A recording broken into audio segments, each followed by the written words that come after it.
jamais son amour ne s'endort. Le vent se déchaîne, nos cœurs sont en peine, mais Dieu nous conduit jusqu'au port. Voilà donc quel est notre Dieu. Je vous propose donc de célébrer encore ce matin en commençant par ce chant.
D'une manière ou d'une autre, et que tu veuilles encore ainsi être ce petit sanctuaire pour chacun.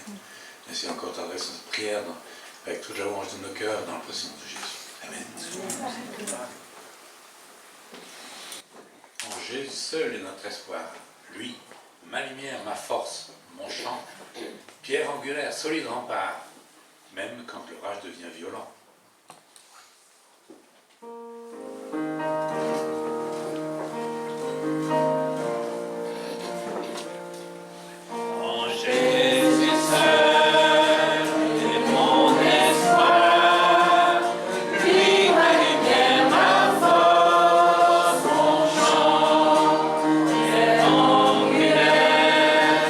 Solide rempart, même quand l'orage devient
ciel et une terre nouvelle, car le premier ciel et la première terre avaient disparu, la mer n'existait plus. Et je vis la ville sainte, la nouvelle Jérusalem, descendre du ciel d'auprès de Dieu, belle comme une mariée qui s'éparait pour son époux. Et j'entendis une forte voix venant du trône qui disait « Voici, la tente de Dieu est avec les hommes, il habitera avec eux. Ils seront ses peuples et lui, Dieu avec eux sera leur Dieu. Il essuiera toute larme de leurs yeux, la mort ne sera plus, il n'y aura plus ni deuil, ni plainte, ni souffrance, car ce qui était autrefois a définitivement disparu. » Alors celui qui siège sur le trône déclara « Voici, je renouvelle toutes choses. » Il ajouta « Écris que ces paroles sont vraies et entièrement dignes de confiance. » Puis il me dit « C'en est fait, je suis l'alpha et l'oméga, le commencement et la fin. À celui qui a soif, je donnerai, moi, à boire gratuitement à la source d'où coule l'eau de la vie. Tel sera l'héritage du vainqueur. Je serai son Dieu, et il sera mon fils.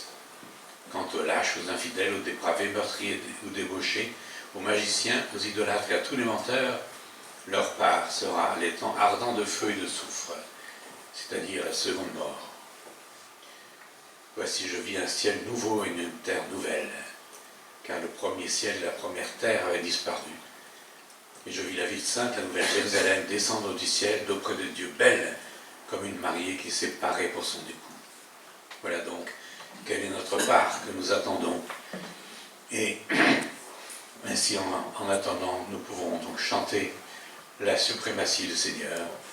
Dans les cieux, sur la terre, il n'est aucun nom plus doux, aucun nom que mon cœur préfère à celui de Christ, mort pour nous.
s'est révélé ainsi et qui est venu sur cette terre comme un petit enfant qui a pris cette dernière place pour que nous puissions nous approcher de toi. Nous voulons ainsi encore te louer, te remercier, te apporter toute la louange de nos cœurs, ce que nous faisons encore dans le précieux nom de Jésus. Amen. On nous arrêter quelques instants à louer le Seigneur.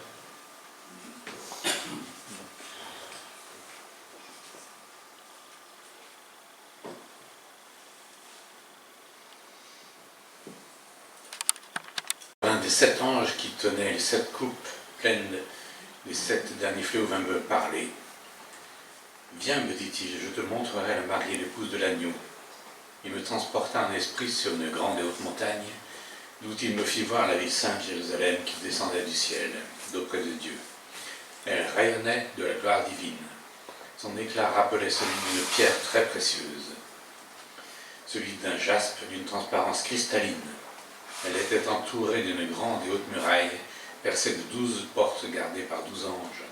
Et sur ces portes étaient gravés les noms des 12 tribus d'Israël. Les portes étaient orientées 3 vers l'est, 3 vers le nord, 3 vers le sud et 3 vers l'ouest. La muraille reposait sur 12 fondements qui portaient les noms des 12 apôtres de l'agneau. Mon interlocuteur tenait en guise de mesure un roseau d'or pour mesurer la ville, ses portes et sa muraille. La ville était bâtie en carré, sa longueur égalait sa largeur. L'ange mesura donc la ville avec son roseau et trouva 12 000 stades. Sa longueur, sa largeur et sa hauteur étaient d'égale dimension. Il mesura aussi la muraille et trouva 144 000 coudées, d'après la mesure humaine employée par l'ange. La muraille était construite en jaspe, la ville elle-même était d'or pur, transparent comme du cristal pur. Les fondements de la muraille de la ville étaient ornés de toutes sortes de pierres précieuses, le premier de jaspe, le second de saphir, le troisième de calcédoine, le quatrième d'émeraude, le cinquième de sardoine, le sixième de cornaline, le septième de chrysolite, le huitième de béryl, le neuvième de topaze, le dixième de chrysoprase, le 11e de turquoise, le 12e d'améthyste. Les 12 portes étaient 12 perles. Chaque porte était faite d'une seule perle. L'avenue principale de la ville était d'or pur, transparent comme du cristal. Je ne vis aucun temple dans la ville. Son temple, c'est le Seigneur, le Dieu Tout-Puissant, ainsi que l'agneau. La ville n'a besoin ni du soleil, ni de la lune pour l'éclairer, car la gloire de Dieu l'illumine et l'agneau lui tient lieu de lampe. Les peuples marcheront à sa lumière et les rois de la terre viendront lui apporter leur gloire. Tout au long du jour, les portes de la ville resteront ouvertes, car il n'y aura plus de nuit. On y apportera tout ce qui fait la gloire et l'honneur des peuples. Rien d'impur ne pourra y pénétrer. Nul homme qui se livre à des pratiques abominables ou aux mensonges n'y entrera. Seuls y auront accès ceux qui sont inscrits dans le livre de vie de l'agneau. Voilà donc cette magnifique description de cette Jérusalem céleste, et qui est avec le Seigneur lui-même comme temple, qui nous permettra donc de l'admirer tout au long de l'éternité. Éternel, notre Seigneur, que ton nom est magnifique.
notre culte.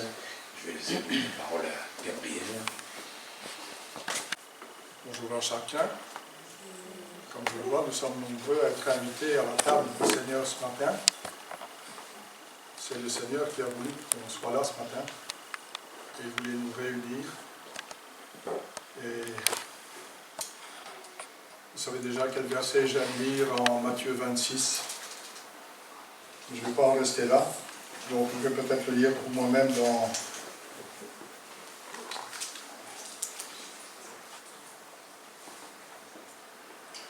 Donc Jésus est réuni avec ses disciples dans la chambre haute. Au cours du repas, Jésus prit du pain, puis après avoir prononcé la parole de reconnaissance, il le partagea en morceaux. Puis il les donna à ses disciples en disant « Prenez, mangez, ceci est mon corps. » Ensuite il prit une coupe, et après avoir remercié Dieu, il la leur donna en disant « Buvez-en tous. Ceci est mon sang, par lequel est scellée l'alliance. Il va être versé pour beaucoup d'hommes, afin que leurs péchés soient pardonnés. » Jusque-là. Ceux qui participent à ce repas sont des personnes qui ont dit oui au Seigneur, qui ont compris qu'il a pris notre culpabilité sur lui. Jésus est notre substitut. C'était notre représentant. Par notre péché, nous devions mourir. Selon la loi de Dieu, commettre un péché, c'est déjà suffisant pour être condamné. Et Jésus a pris notre place. Il a été notre substitut. Par la foi, nous avons accepté ce sacrifice. Nous sommes lavés de notre péché. Nous sommes graciés. Nous avons reçu le salut. Cette grâce ne s'arrête pas là, comme notre frère a pu le dire dans sa prière tantôt. La grâce du Seigneur se déploie tous les jours. Nous devons pouvoir nous arrêter parfois et voir tout ce que nous avons comme privilège. Nous pouvons appeler Dieu, le Dieu créateur, nous pouvons l'appeler avec Jésus, Abba. Abba, Père. Nous sommes devenus des intimes de Dieu, des enfants de Dieu. Et comme tout enfant, nous voulons imiter, nous voulons ressembler à notre Père. Nous voulons chaque jour nous rapprocher davantage de lui et lui ressembler, comme j'ai dit. Ce matin, nous participons à ce repas. Nous sommes tous orientés vers l'écran, mais nous pourrions, comme les disciples, nous regarder les uns les autres autour d'une table, couchés, pouvant nous regarder et nous pourrions dire, oui, cette semaine tu as fait ci ou ça, je ne suis pas d'accord avec ça. Nous sommes graciés et nous pouvons nous appuyer sur cette grâce que le Seigneur nous a obtenue par son sacrifice à la croix. Le Seigneur intercède encore aujourd'hui pour nous si nous commettons un péché. Mais avant de participer à ce repas, c'est bien de pouvoir se dire, oui Seigneur, est-ce que je suis digne? Est-ce qu'il n'y a pas quelque chose que j'ai commis cette semaine? Nous sommes nés de nouveau. C'est une affaire personnelle, comme disent certains politiciens. Quand on interroge certains politiciens, et si on leur demande s'ils sont vraiment chrétiens, ben parfois ils répondent, la foi c'est une question personnelle. Donc ils ne vont pas plus loin, mais ça suppose beaucoup de choses. Notre foi, nous voulons la partager. Le Seigneur aime qu'on partage, il aime qu'on soit ensemble, il aime qu'on se fasse des petites remarques, pas désobligeantes bien sûr, mais c'est pour nous remettre vraiment à l'écoute du Seigneur. Nous avons en nous deux natures. Une nature pécheresse, qui est l'homme naturel, et nous avons le Saint-Esprit qui est venu habiter en nous.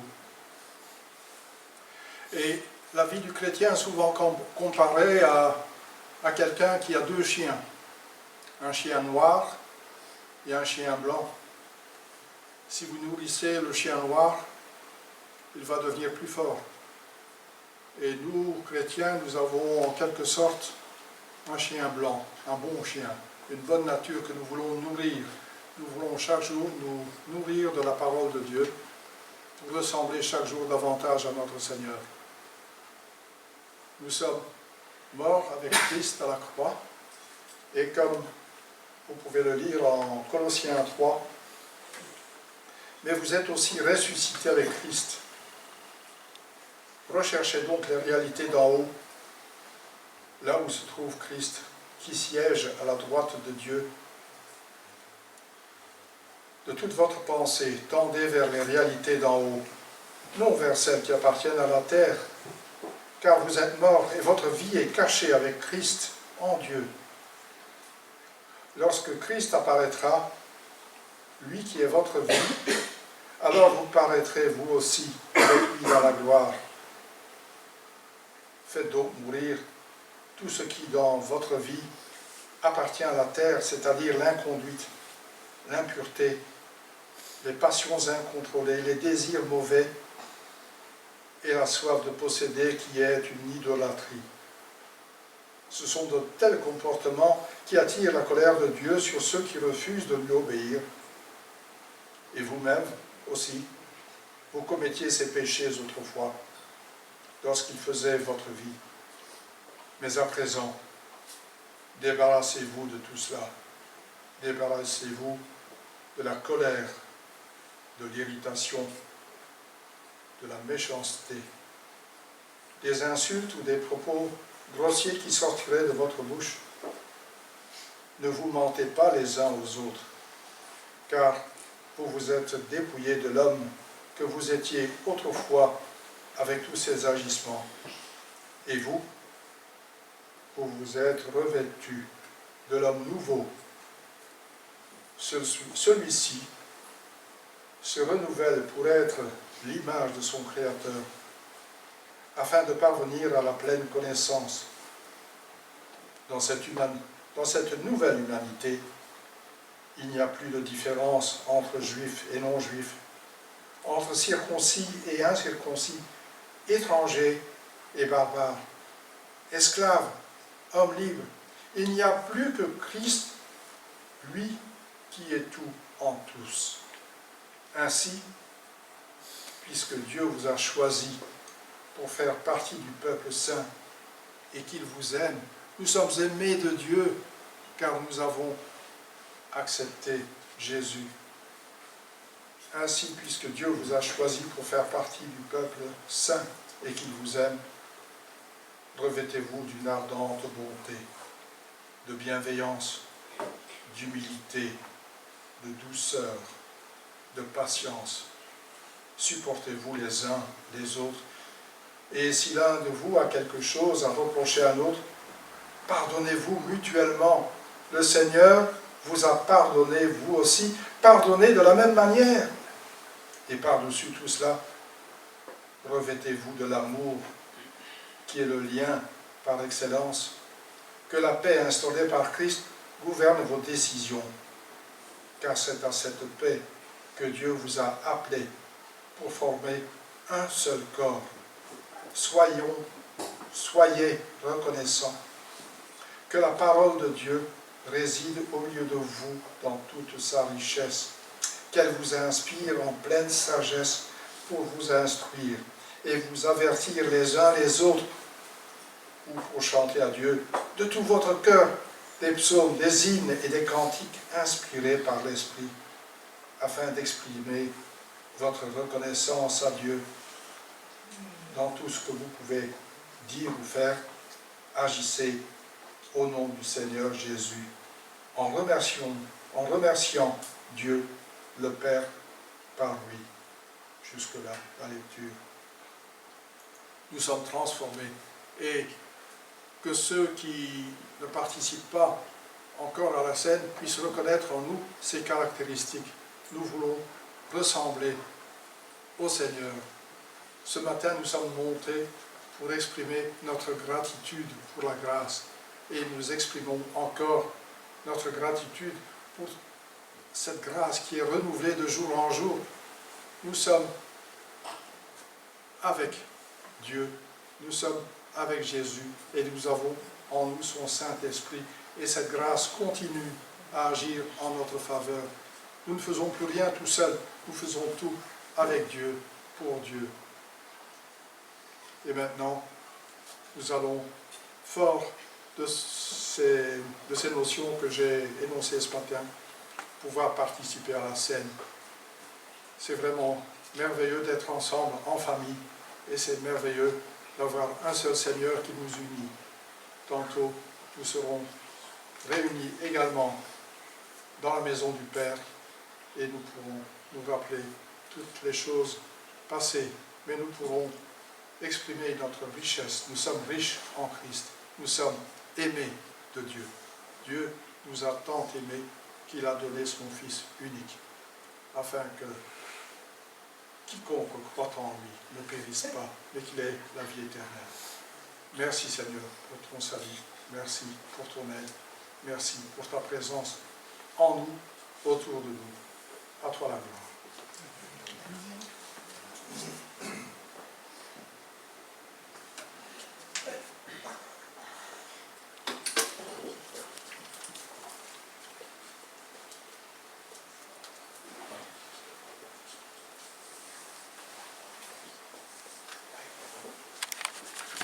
Bonjour à tout le monde, on va changer quelque peu nos habitudes.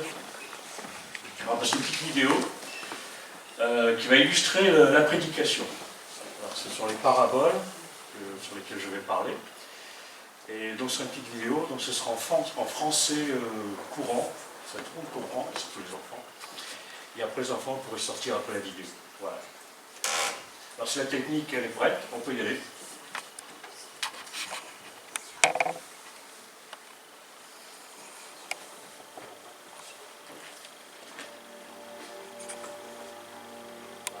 Jésus raconte une histoire aux disciples pour leur montrer ceci.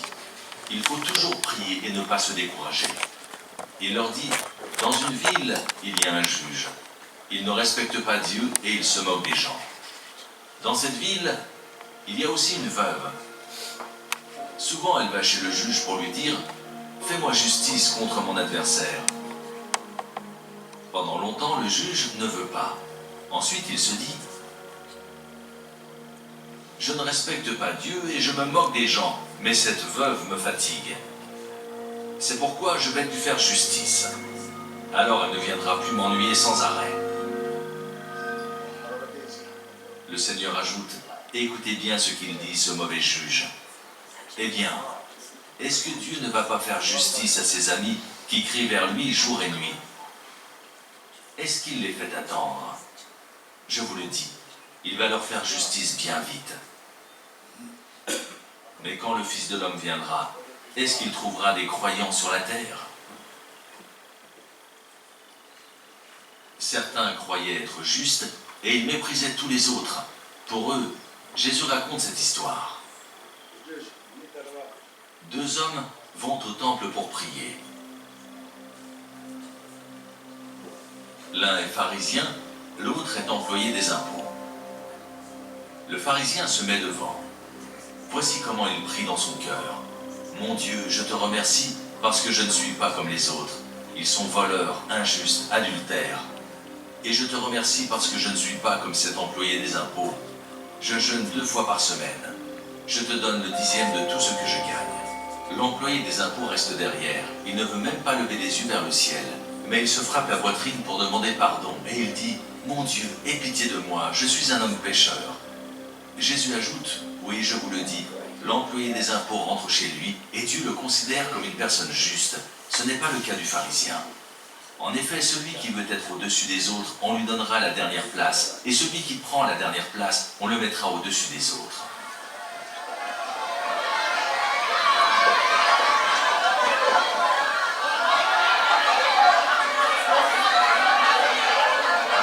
Des gens amènent aussi des bébés à Jésus pour qu'il les touche. En voyant cela, les disciples leur font des reproches.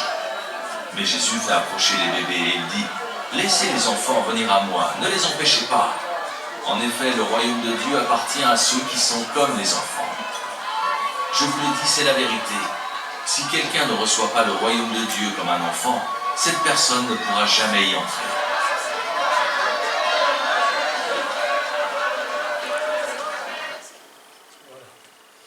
Voilà les enfants.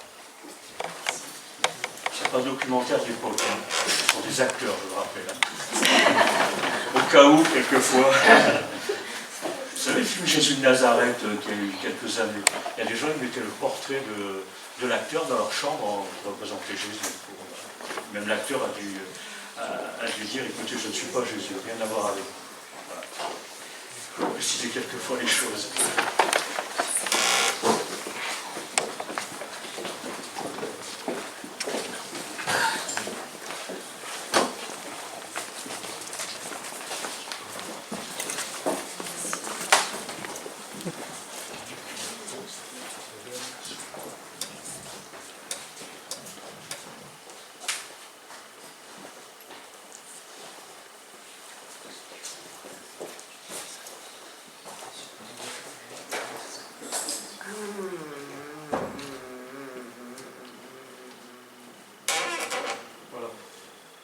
C'est bien. Alors on a vu à travers cette petite vidéo qui nous rappelle ce texte de l'évangile de Luc au chapitre 18, c'était noté versets 1 à 8, mais enfin c'est 1 à 17, voilà. Petite erreur de ma part. Alors à travers ces récits, Jésus souligne certains principes du royaume de Dieu. En effet, le chapitre 18 auquel je viens de faire référence, il s'inscrit dans une phase du ministère du Seigneur, durant laquelle il se dirige vers Jérusalem où il sera crucifié.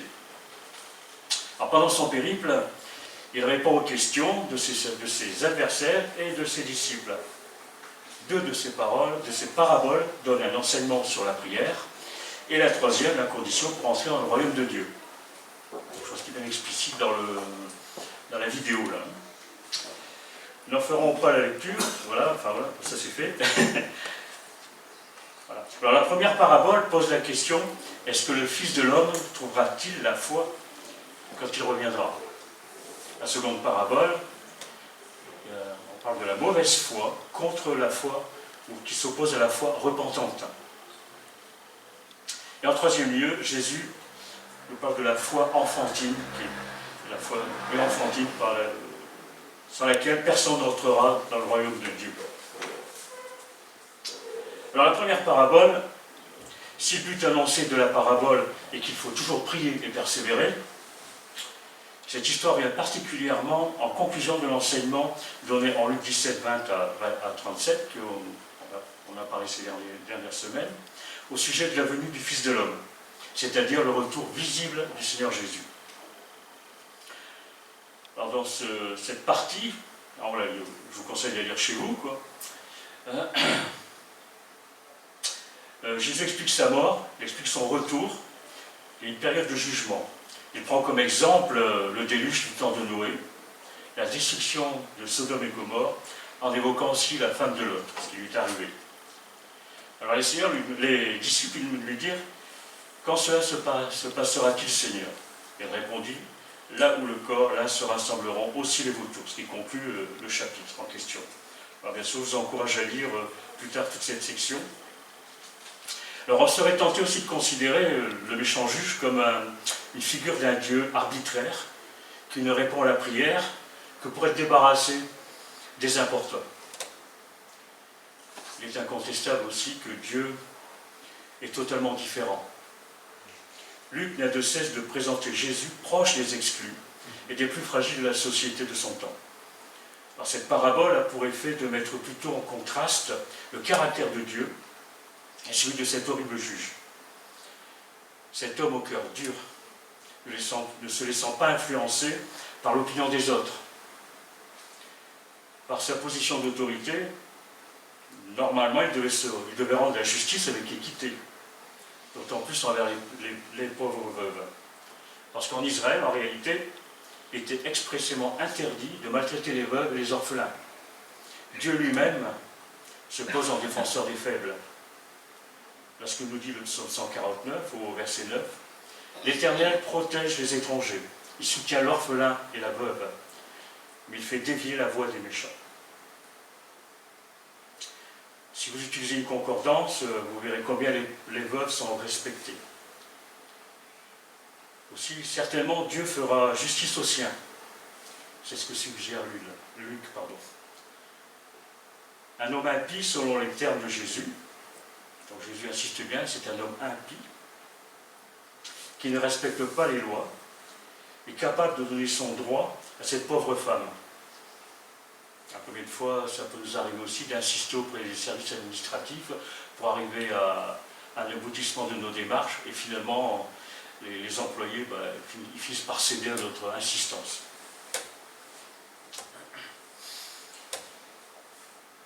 À plus forte raison, Dieu répondra à la supplication de ceux qui ont entendu l'appel. À plus forte raison, Dieu, le juste juge, répondra incontestablement à la supplication de ceux qui ont entendu l'appel de Dieu et y ont répondu, c'est-à-dire les élus. Le Seigneur prend soin des siens. Le Seigneur secourt ses enfants quand ils appellent à l'aide, quand ils appellent à l'aide. Toutefois, l'aide escomptée ne vient pas toujours de la manière désirée ou espérée. On pense particulièrement aux chrétiens persécutés, à nos propres situations de maladie, chômage, problèmes familiaux et d'autres. Dans les périodes sombres, la fidélité et l'amour de Dieu peut être remis en question. Pourtant, Dieu va agir. Les termes originaux qui ont été employés pour traduire tardera-t-il à leur égard, ils peuvent signifier les deux choses suivantes. Apporter de l'aide pour les élus, persévérants, et pour grandir dans la foi, une manière de l'interpréter. Lorsque dit l'apôtre Paul aux Corinthiens, dans la même idée, « Car nos légères afflictions du temps présent produisent pour nous le poids éternel d'une gloire infiniment excellente. » D'ailleurs, bien sûr, il est dit de prier sans cesse. Soyez donc patients, frères et sœurs, jusqu'au retour du Seigneur. Voyez le cultivateur, il attend le précieux fruit de la terre, en faisant preuve de patience envers lui, jusqu'à ce qu'il ait reçu les premières et les dernières pluies. Vous aussi, soyez patients, affermissez vos cœurs, votre cœur, car le retour du Seigneur est proche, lorsque nous dit Jacques au chapitre 5 et verset 7. En deuxième lieu, Dieu accorde plus de temps aussi aux méchants pour se repentir.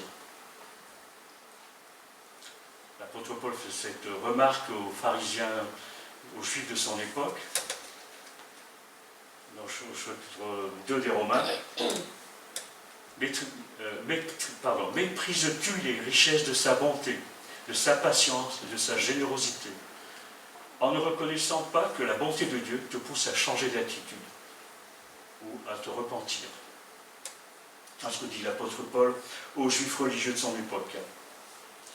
C'est vrai que nous vivons dans une période, une génération opposée à Dieu. Et cela nous renvoie à notre manière de croire. Quel crédit accordons-nous à Dieu? Quel crédit accordons-nous à sa parole? La question nous est posée.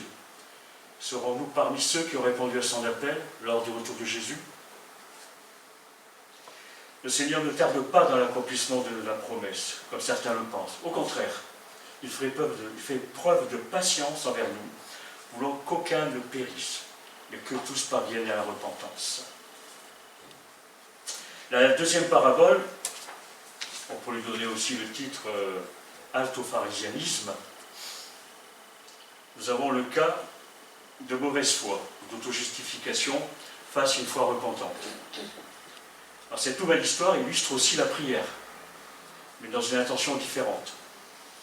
Elle s'adressait très certainement aux religieux qui suivaient Jésus. Leur comportement méprisant à l'égard des non-pratiquants, ou ceux qui pratiquaient moins bien, a donné l'occasion à Jésus de leur montrer la véritable attitude devant Dieu. Alors, Jésus met en scène deux types de personnages bien connus de la société juive. D'abord un pharisien, homme pieux, honnête, intègre, pratiquant le judaïsme avec ardeur. Celui-ci, particulièrement, est très zélé. Il jeûne les lundis et les jeudis. la loi exigeait un jeûne par an lors de la fête des expiations. C'est un homme sincèrement convaincu d'être juste devant Dieu. Ensuite, il y a le publicain ou un péageux aussi, dans votre traduction. C'était un employé, c'était des employés qui collectaient les impôts ou les droits de douane au profit des Romains. Ils étaient haïs par la population à cause de leur collaboration avec l'occupant.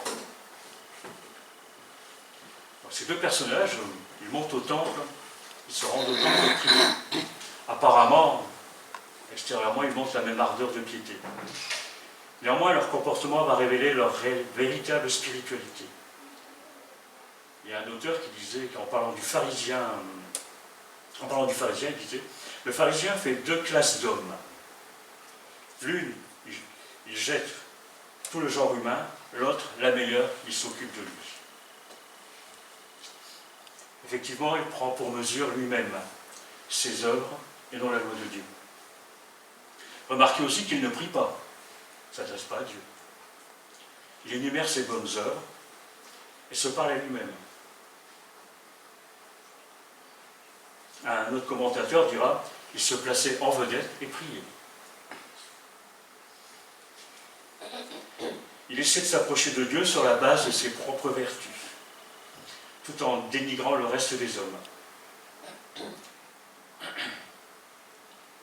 Par contre, le collecteur d'impôts se sait être un paria. Effectivement, socialement, il était mal vu, il était considéré comme un menteur, comme un voleur et comme un collaborateur. Donc, une image très difficile à porter aussi. Lui, il restait loin du lieu saint. Il n'ose pas lever les yeux vers le ciel, il se frappe la poitrine en signe d'humiliation. On voit bien dans le film, là, il y a un gros plan sur sa main où on voit qu'il se frappe la poitrine, et ça manifestait vraiment qu'il se sentait vraiment indigne, et il s'humiliait devant Dieu. Cette parabole s'adresse aux religieux qui mettent leur espérance dans leurs bonnes œuvres, dans leurs bonnes actions et leurs bonnes pratiques de la religion. Je veux dire même qu'elles soient évangéliques d'ailleurs. Philippiens 4, chapitre 3, que je vais vous lire, dans la seconde, pas en fondamentale. Voilà ce que dit l'apôtre Paul. Il parle de lui-même en même temps. Pourtant, moi-même, je pourrais mettre ma confiance dans ma condition. Si quelqu'un croit pouvoir se confier dans sa condition, je le peux plus encore. J'ai été circoncis le 8e jour, donc pratique radicale de la religion juive. Je suis issu du peuple d'Israël, de la tribu de Benjamin, hébreu né d'hébreu, en ce qui concerne la loi. J'étais pharisien. D'un point de vue du zèle, j'étais persécuteur de l'Église. Par rapport à la justice de la loi, j'étais irréprochable. J'avais tout bon partout. Mais ces qualités étaient pour moi des gains, je les ai regardées comme une perte à cause de Christ. Et je considère même tout comme une perte à cause du bien suprême qu'est la connaissance de Jésus-Christ, mon Seigneur. À cause de lui, je me suis laissé dépouiller de tout, et je considère tout cela comme des ordures afin de gagner Christ. Le mot est fort. Il considère tout cela comme des ordures. Et d'être trouvé en lui, non pas avec ma justice, celle qui vient de la loi, mais celle qui s'obtient par la foi en Christ. La justice qui vient de Dieu, qui est fondée sur la foi.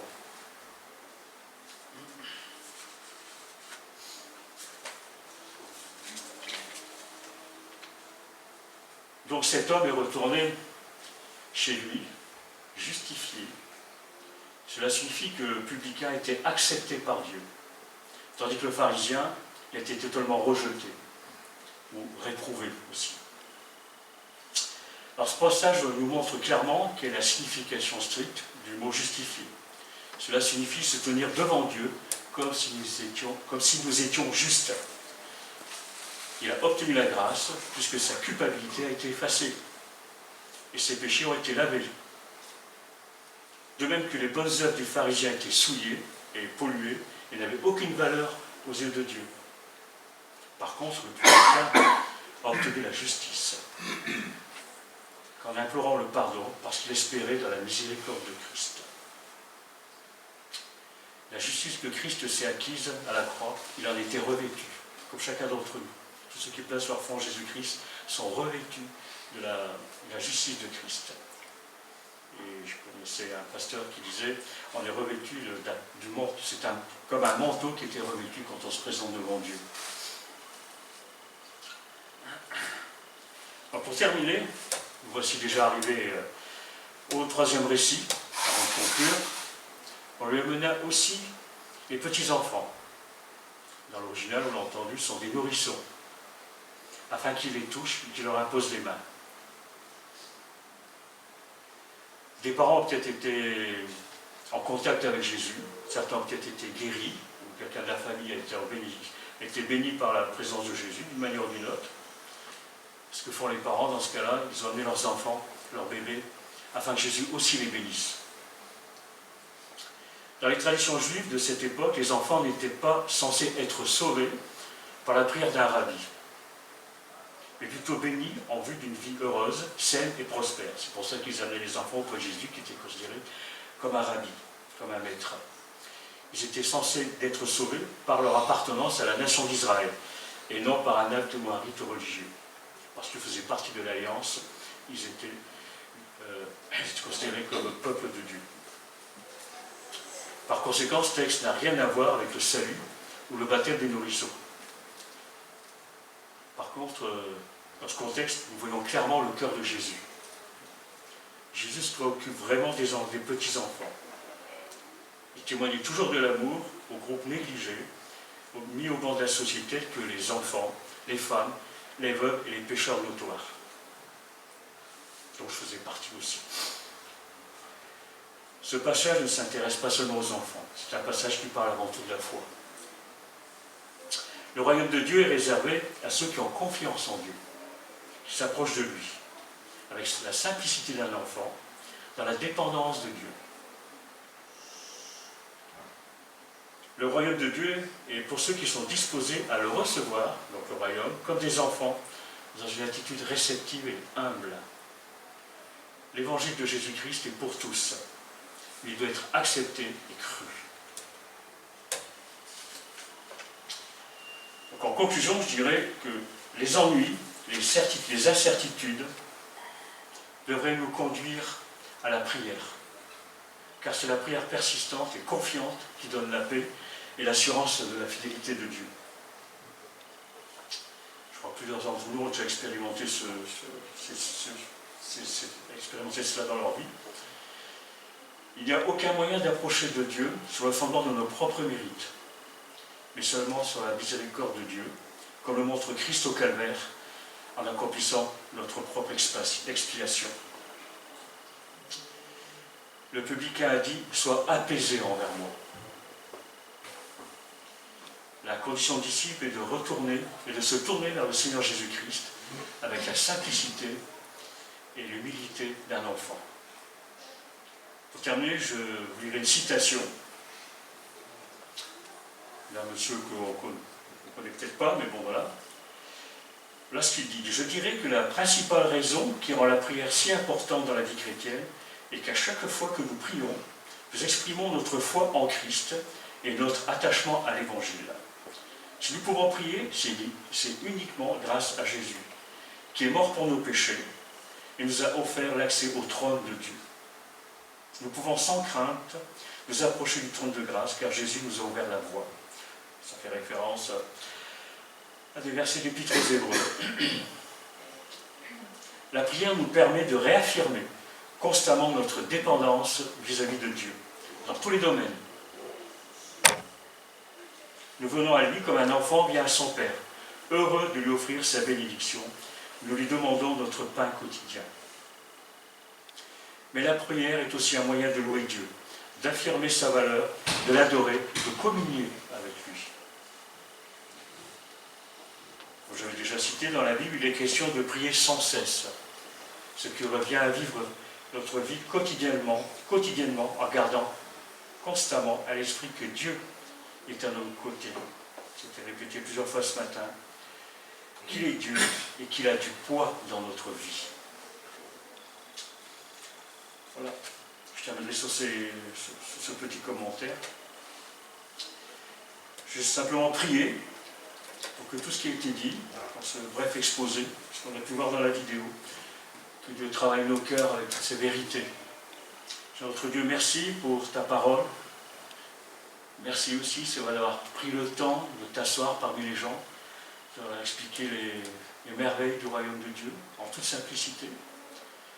Tu t'es mis à la portée de chacun d'entre nous, Seigneur. Nous qui étions des parias, des rejetés, Seigneur. Surtout du royaume de Dieu, mais tu nous as acceptés. En mourant sur la croix, Seigneur Jésus, tu nous accueilles, Seigneur, chacun. Merci pour cela, merci pour ta parole. Que ton esprit continue dans nos cœurs, Seigneur, ces choses, ces vérités qui sont simples et qui sont profondes et qui nous conduisent jusque dans la vie éternelle, Seigneur notre Dieu. Amen.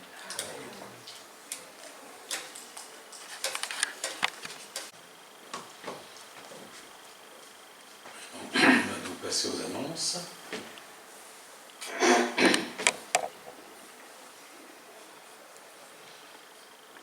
Cette semaine, réunion de prière donc à 8h du soir à l'église. Bienvenue à tous. On aborde tous les sujets qui concernent notre église, mais aussi donc tous ceux qui la composent. Dimanche 31 juillet, donc dimanche prochain, donc, nous accueillons Serge Hubert qui va nous animer la réunion et retrouver le cœur du Père. Quelque chose à dire de particulier là-dessus? Rien de particulier. Il sera heureux de participer avec nous. Pardon ? Voilà, j'ai mis une affiche sur le placard à l'extérieur et je l'ai mis sur Facebook et je vais le mettre aussi sur le site internet. On ne sait jamais s'il y a des personnes qui sont intéressées, mais le cœur du Père, je pense que c'est une bonne orientation. Tout à fait. Joyeux anniversaire, Michel, René, Célia, tiens, c'est ton anniversaire.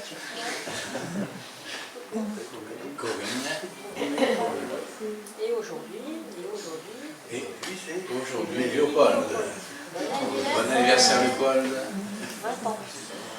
Tu as déjà 20 ans?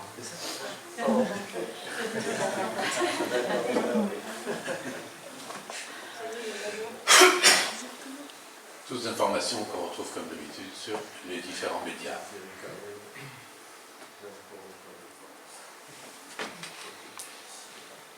Voilà, je vous propose donc que nous terminions sur ce chant. Quand les montagnes s'éloigneraient, quand les collines chancelleraient, Dieu fera tout, comme il promet. Et donc nous allons parler de la prière, la façon dont vous vous adressez à Dieu, quelles que soient les circonstances. Eh bien, Dieu fera tout, comme il promet.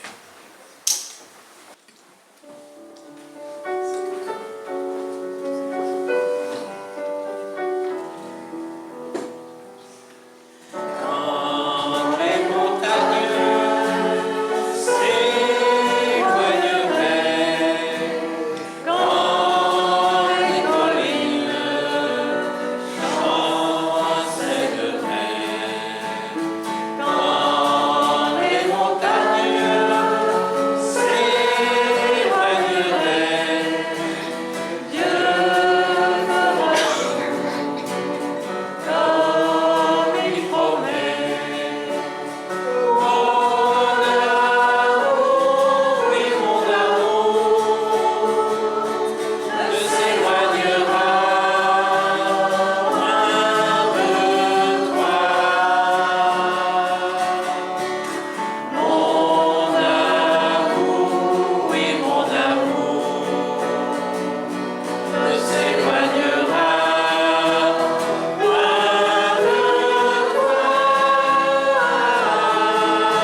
Merci.